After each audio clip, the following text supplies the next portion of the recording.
Hey Zoe, how are you going? Good, how are you? How are you enjoying returning back to work? Yeah, I'm really enjoying it actually, yeah. It's nice How's to the be- kids coping? Yeah, they're doing really well because they spend their time with my in-laws and my parents. Okay, they've adjusted pretty well to returning to Really work. well, yeah. Oh, that's amazing. Yeah. Alright. Well, this morning, Zoe, we're not going to take too much time. Yes. It's probably going to run through for about 30 minutes. Okay. It's a session which has been driven by the fact that we've recently had an audit. Yeah. So the centre had an audit 6 months ago while you were on maternity leave. Okay. There was nothing major came out of that audit. Mhm. A couple of the regulations that we haven't been adhering to correctly, Yeah. we just need to do a little bit more than what we've previously done. So Mhm. what I'm going to run you through is the 3 regulations Mhm. whereby we just need to document the situations slightly differently to what we've been doing. Okay. Just to make you comfortable, it's nothing that you've personally done wrong at all. Mhm. It's as a centre, the Mm. documentation we chose to take Mm. was not recording sufficient detail. Okay. So the Yeah, audit okay. outcome was that it was noted that we just needed to make more attention to detail on these 3 key areas. So Okay. I'm going to run you through those 3 key areas. Yes. It'll take about 30 minutes, as I said. Mhm. If we can wrap that up a bit quicker, fantastic. If not, we'll run the full 30 sessions. So I've agreed with the supervisor for you to be off the job for the next 30, Yeah. but we'll get you back to the job as soon as we can. Does Wonderful. that sound okay Sounds with you? great. Are you comfortable with that, Zoe? Very much so. Thank you. Excellent. Okay, so as I said, we're going to talk about the audit. So as you know, the regulations of childcare are pretty stringent. Mhm. So in childcare, we need to comply precisely Mm. with all the regulations. Yeah. So the documents, the regulation policy states that in these instances we need to fully detail all the instructions Mhm. given by the parents around the specifics. Yes. So what I'm going to do today is take you through that in great detail. Yes. We'll look at those regulations. Yes. I know you're a lady who likes to take notes, Yes.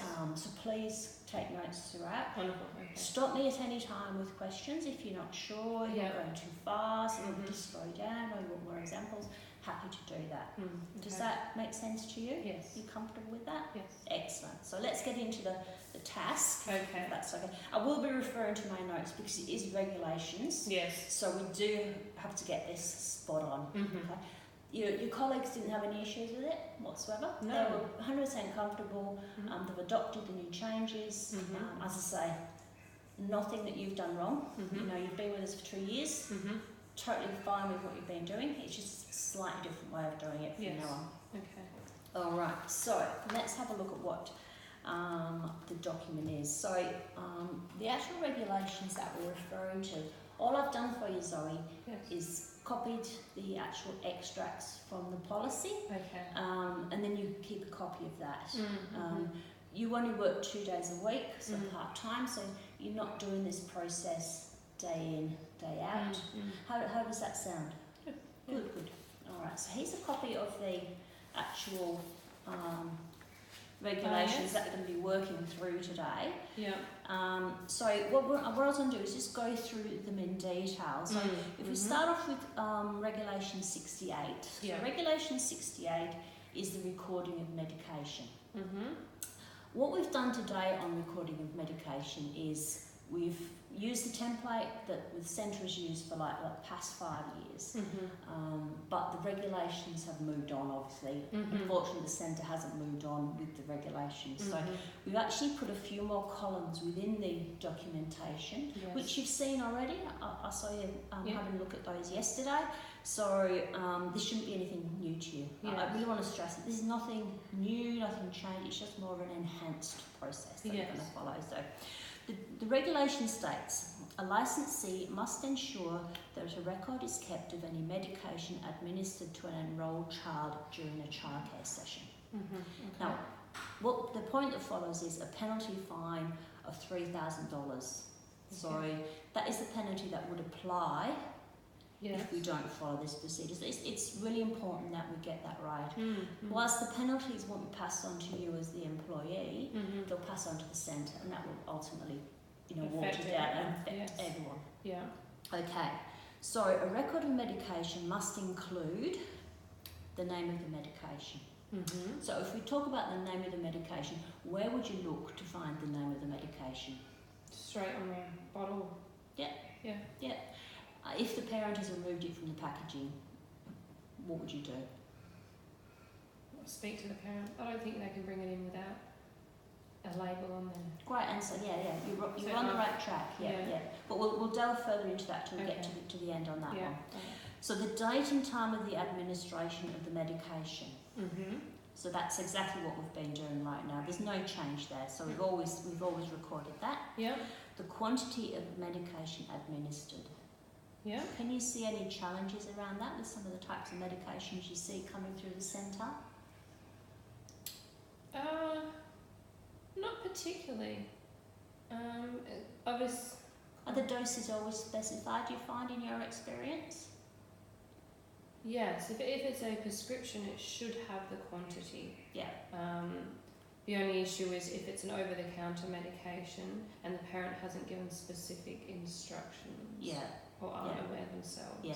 So that's a great point, Zoe, because that's actually picked up something that came across in the audit. It was something that sort of was falling through the net we've got to pick up on, but we'll cover that. Okay. So the name of the person who administers the medication, that hasn't changed. That is basically, if you're the administrator, your name would go in that box and you would sign accordingly.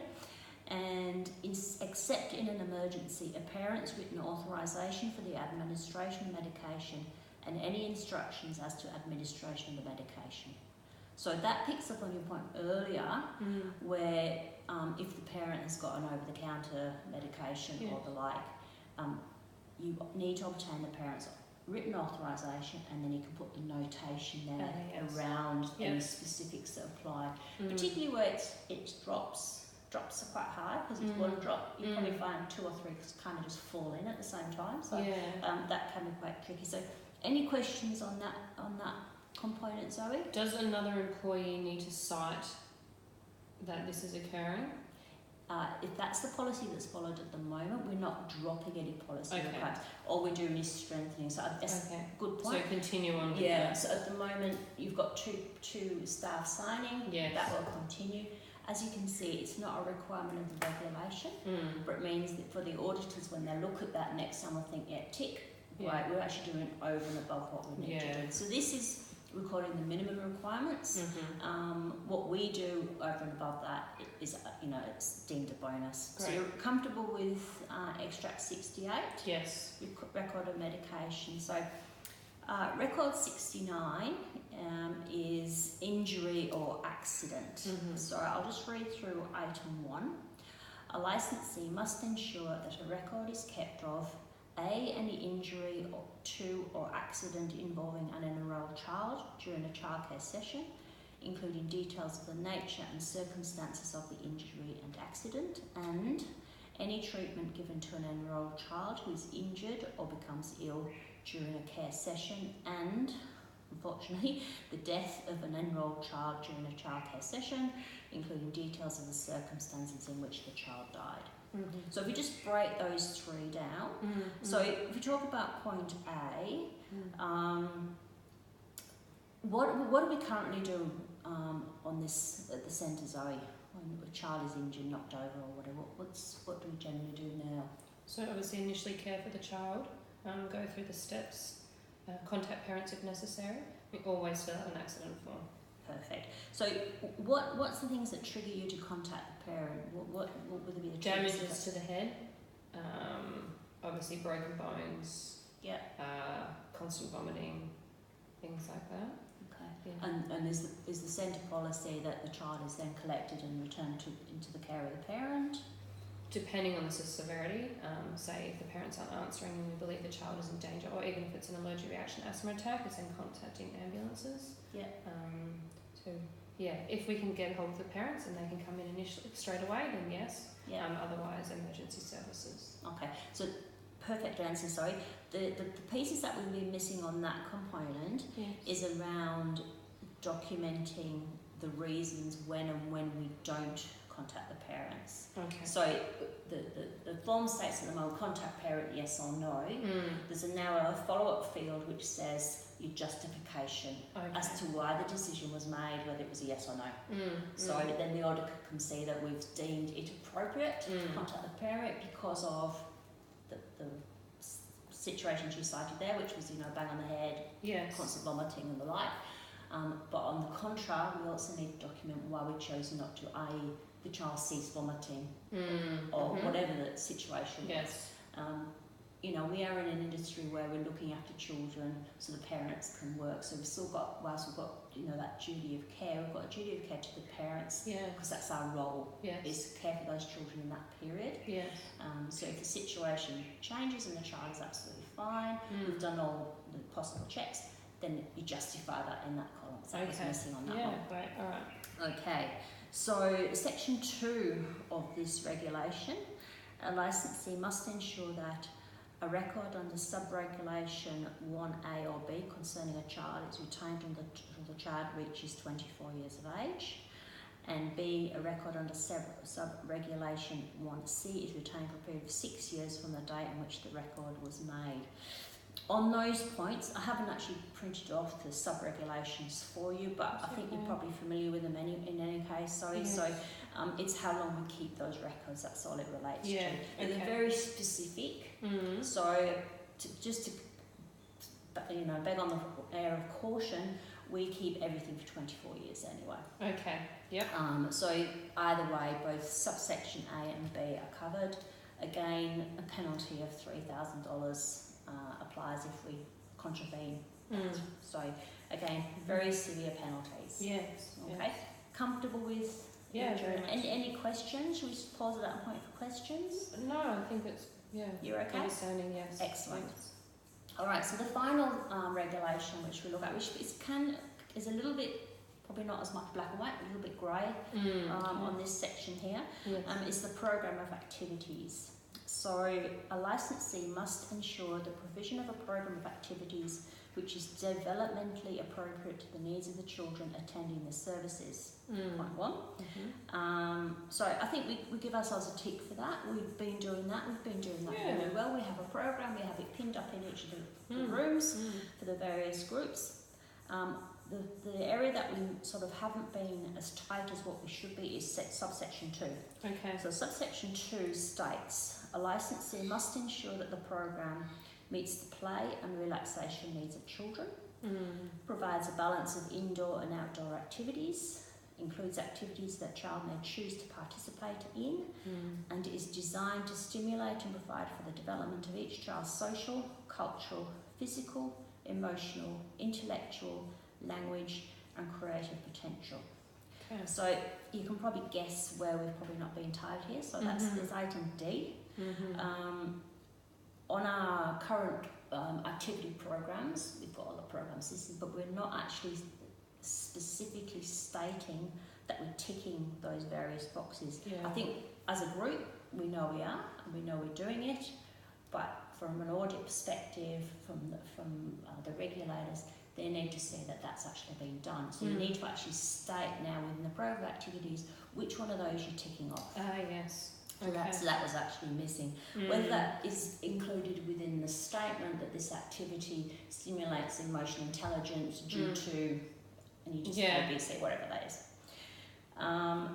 Item 3, again, we'll give ourselves a tick for that because we do that. A licensee must ensure that a copy of the program is prominently displayed in each outdoor playing area at the place.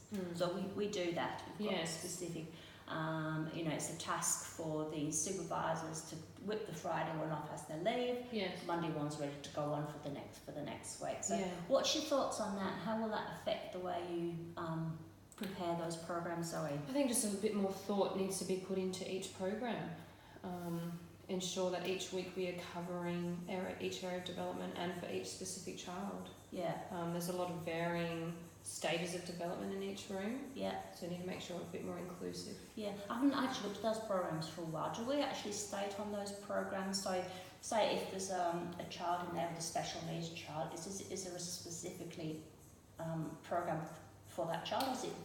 designed as a No, group typically basis? it's as a whole, so they can be included, but often we'll do a different variation of the activity for that child if their needs are varying. Yeah. Okay, Yeah. excellent. So, but we could include it in the program. Actually, it's a great point. I think if that was included, then that would ensure that those particular things are because they're much more important for those special needs children anyway. We do a lot of stuff, creative stuff and craft and the like. And we'll say that as a craft session, we just need to add then this stimulates the creative development of the group. Yes. So if we're using those words that are listed within the regulation, that's basically what we need to do on that point. Yeah. All right. So you're comfortable with that, Zoe? Yes. Excellent. So now I want to just go through an opportunity to give you a chance to actually apply what we've just talked about now and what we've learned. Okay. If that's okay. So I've got a couple of case studies to work through. Yeah. Which we're not going to do them, we normally do them on group basis. It's just you and I. So we'll just talk through them. Yes. Okay. But I'll give you the opportunity to have a read of case study 1. And then just give me your thoughts on that.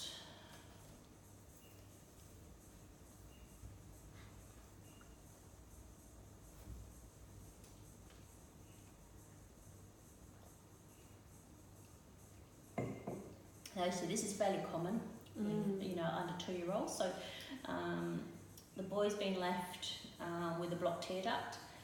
Mum hands over a bottle of eye drops and instructions on the bottle, Zoe. I've got to go, I'm running off. What would you do next? I'll stop her straight away. Say, look, I'm really sorry, I know you're in a rush, but I can't give this to him unless I have written instructions and your signature stating that it's okay to give to him.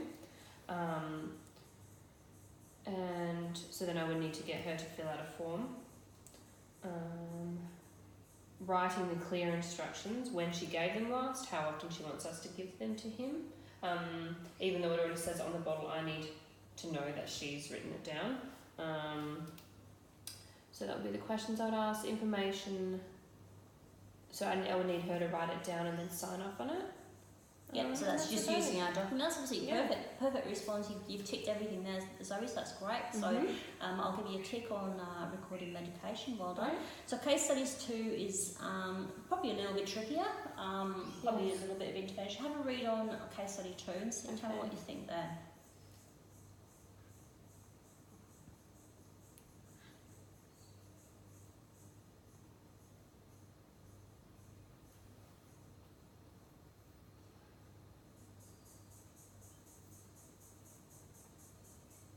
I'm sure we've all got colleagues like this.